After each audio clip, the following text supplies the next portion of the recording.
नमस्कार स्टूडेंट, मैं जगबीर सर आप सबों का यूसीपी मैथमेटिक्स क्लास में स्वागत करता हूं। तो आज हम यहाँ पे नाइन्थ क्लास मैथ्स के जो कि एनसीईआरटी का है और इसे आप कोई भी बुक है आर्य आर्य सगवाल हो या भारती भवन का हो, आलोक प्रकाशन का हो, किसी का भी बुक आप निकाल के इसकी सहायता से या आप कॉन्सेप्ट क्लियर करके फॉर्मूला याद रख के गणित को आसानी से सॉल्व कर सकते हैं। तो ये वीडियो आपके लिए बहुत ही हेल्पफुल साबित होंगे, तो इसे अच्छा से समझे और इसे याद कर ले और इसे नोट्स भी आप बना सकते हैं अपने से लिख करके, समझ में आ जाएगा। तो यदि वीडियो आपको समझ में आ जाए तो अपने दोस्तों में भी वीडियो को शेयर कर दे और चैनल को सब्सक्राइब कर ले और वीडियो को लाइक कर दे। तो चलिए वीडियो को स्टार्ट करते हैं। तो पहला आपका यहाँ पॉइंट हो जाएगा वास्तविक संख्या। वास्तविक संख्या मतलब रियल नंबर। तो रियल नंबर कहने का मतलब क्या है कि रियल नंबर परिमेय और अपरिमेय संख्या, परिमेय और अपरिमेय संख्या को ही वास्तविक संख्या कहता है। परिमेय और अपरिमेय संख्या के समूह को वास्तविक संख्या कहेंगे। जैसे परिमेय संख्या, जैसे कि आपको लिख दिया 1/2, 2 - √3 पाई 22/4, ये सभी आपके रियल नंबर है। तो अब यहाँ पे मतलब की बात आती है कि परिमेय संख्या क्या है और अपरिमेय संख्या क्या है।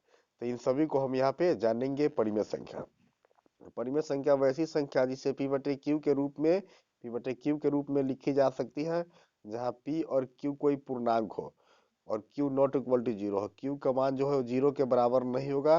वे सभी संख्याओं को हम लोग परिमेय संख्या कहेंगे। जैसे यहाँ पे हो गया परिमेय संख्या बराबर क्या चीज, p/q, p/q बराबर अंश बटे हर, नीचे वाले को हम लोग हर कहेंगे। तो यहाँ से परिमेय संख्या के आपके डिफिनीशन आपको क्लियर आ गया होगा कि परिमेय संख्या को हमेशा कैसे लिखेंगे, तो p/q के रूप में ही लिखा जाएगा। जैसे कि जीरो है तो हम परिमेय संख्या कह सकते हैं, क्योंकि 0/1 लिख सकते हैं, 2/1 लिख सकते हैं, 3/5 है, 0.6 है तो इसको भी दशमलव हटाएंगे तो बाई 1 लिख सकते हैं। 0.5 पे रेकरिंग है तो इसको भी आप एक रेकरिंग होता है तो बटा में एक 9 लिखते हैं तो लिख सकते हैं। तो इस प्रकार की सभी संख्याएं परिमेय संख्या होती है। 22/7 भी परिमेय संख्या है।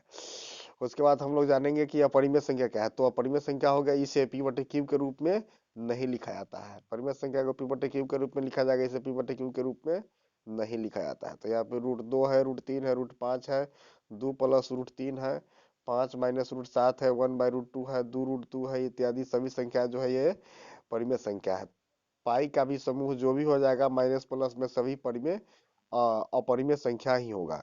तो यहाँ पे अपरिमेय संख्या में क्या होगा, जिस कोई भी संख्या जो होगा प्राकृतिक संख्या जिसका जिसे हम पूर्ण वर्ग के रूप में नहीं लिख सकते हैं, उसका वर्गमूल क्या हो जाएंगे, अपरिमेय हो जाएंगे। तो जैसे √2 है, √3 है, √5 है और उसका योग जो भी अपरिमेय और परिमेय संख्या का योग घटाव गुना और भाग होगा वो सभी अपरिमेय संख्या हो जाएंगे। तो इस प्रकार से आप परिमेय और अपरिमेय संख्या को आसानी से समझ रही। उसके बाद हम लोग जानेंगे परिमित संख्याओं के दशमलव प्रसार। परिमित संख्याओं के दशमलव प्रसार, तो दशमलव प्रसार में हम दो प्रकार के दशमलव प्रसार जानेंगे। एक तो शांत दशमलव प्रसार। तो शांत दशमलव प्रसार क्या होता है, जिसके हर का गुणनखंड 2 के पावर n × 5 के पावर m के रूप का हो, 5 के m के रूप का हो, तो उसे हम लोग कहेंगे शांत दशमलव। q बराबर 2 के पावर n × 5 के पावर m के रूप का होता है, हम उसे शांत दशमलव प्रसार या शांत आवर्ती भी कहते हैं। शांत आवर्ती उसे कहेंगे। जैसे 3/8 होगा, तो 3/8 में आप देखें कि इसके डिवाइड में जो 8 है वह 2 के धनात्मक घातों के रूप में है, तो इसे हम लोग शांत कहेंगे। ऐसे ऐसे आपके संख्या जो होंगे वो सभी शांत होंगे। यदि आगे कहा जाए कि कि यदि वैसी संख्या जो हम लोग इसको 2 के या 5 के घातों के रूप में नहीं लिख सकते हैं, तो इस सभी को हम लोग अशांत कहेंगे।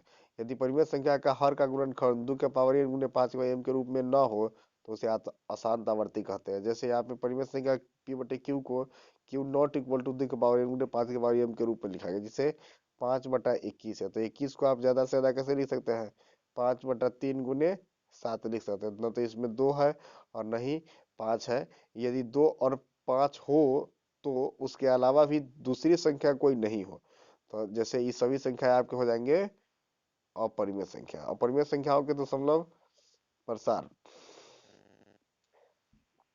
तो अब आपको देखा जाए अशांत, सॉरी यहाँ पे अशांत आवर्ती इसको हम लोग कहेंगे। अशांत आवर्ती जिसके जिसे 2 के पावर n × 5 के बार m के रूप में नहीं लिखा जाएगा उन सभी को अशांत आवर्ती, ये अशांत आवर्ती का आपका एग्जाम्पल हो गया। अपरिमेय संख्याओं के दशमलव प्रसार, अपरिमेय संख्याओं के दशमलव प्रसार, अपरिमेय संख्याओं के दशमलव प्रसार में अशांत अनावर्ती होता है। प्रसार अशांत अनावर्ती होता है जिसमें रिपीटेड होंगे, जारी होंगे, प्रत्येक एक संख्या के बीच में जीरो की वृद्धि होगी और वह n तक जाएगी, वो सभी संख्या को अशांत अनावर्ती कहेंगे। अब आपको कुछ मुख्य जानकारी लेनी है कि प्राकृतिक संख्या नेचुरल नंबर किसे कहेंगे। तो गिनती की संख्या को हम लोग प्राकृतिक संख्या कहेंगे। जैसे 1 2 3 4 5 6 से आगे की ओर जो संख्या बढ़ती चली जाएगी यह n इंफिनिटी तक जाएगी, अनंत तक। सबसे छोटी प्राकृतिक संख्या एक और सबसे बड़ी प्राकृतिक संख्या अनंत है। तो ये आपके हो गए परिमेय संख्या, गिनती की संख्या को। नेक्स्ट आपको हो गया पूर्ण संख्या।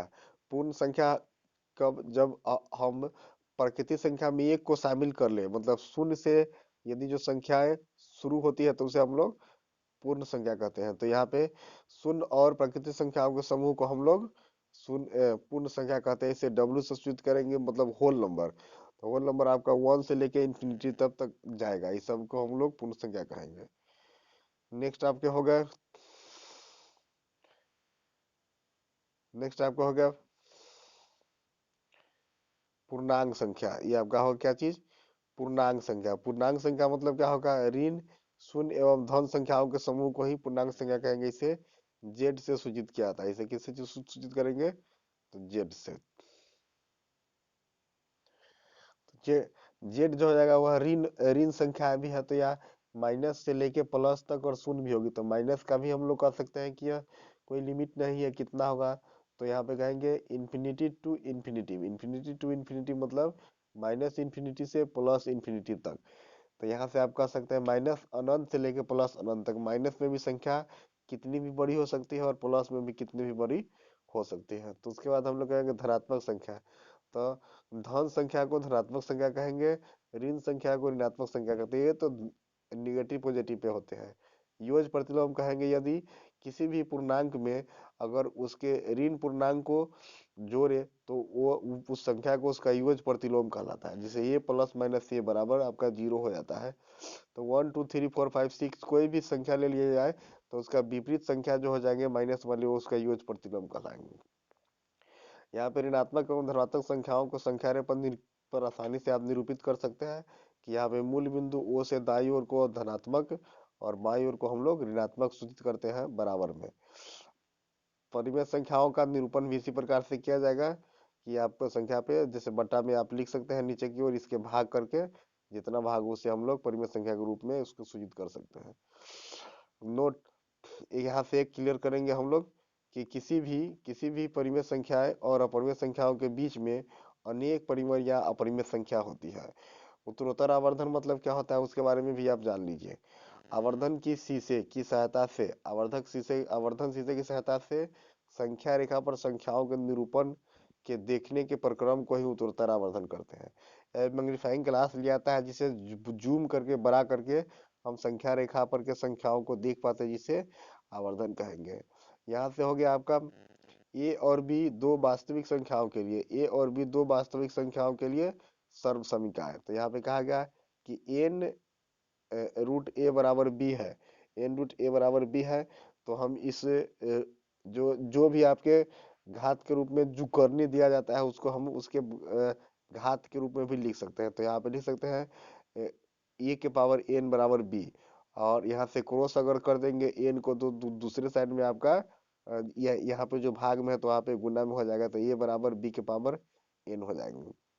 कोई भी संख्या जब दो संख्याएं रूट में होती है, मल्टीपल में होती है, तो इसको सेपरेट रूट भी दिया जा सकता है, अलग अलग रूट हम लोग दे सकते हैं। या डिवाइड में होगा तो इसमें भी सेपरेट रूट दे सकते हैं। Root under a plus b into a minus b है, तो इसके फॉर्मूला पर लाएंगे a plus b into a minus b, तो a square minus b square, a square minus b square under root में होगा। तो ये आपका स्क्वायर से रूट खत्म होगा तो ये माइनस बी बन जाएगा। 5 नंबर में आपका a plus b, a plus root b और ए माइनस रूट बी को हम लिखेंगे a square minus b square. Next आपका हो गया a plus b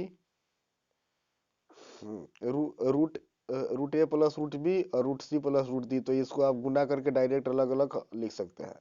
root under a plus root under b के स्क्वायर बराबर a plus 2 root a b plus b, इसको आप लिख सकते हैं। नेक्स्ट आपके हो जाएंगे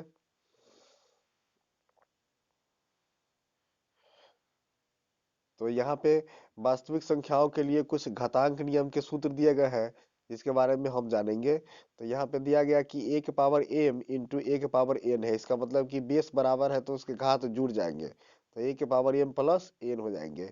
अब यहाँ पे क्या कहते हैं, बेस बराबर है लेकिन बटा में है, भाग में है, तो भाग में है तो घात यहाँ पे घट जाएंगे। यदि गुना में हो तो जुड़ जाते हैं और भाग में हो तो घट जाते हैं। यहाँ पे कहा गया कि ए के पावर एम होल एन है, तो घातों का गुणनफल यहाँ पे प्राप्त होगा, तो ए के पावर एम एन हो जाएंगे।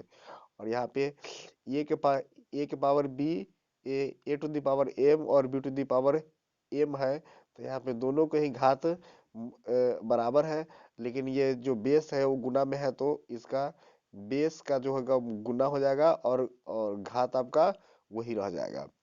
ए के पावर एन अगर दिया जाए तो इसके घात ऋणात्मक है, तो इसे आप बटा में करके धनात्मक लिख सकते हैं।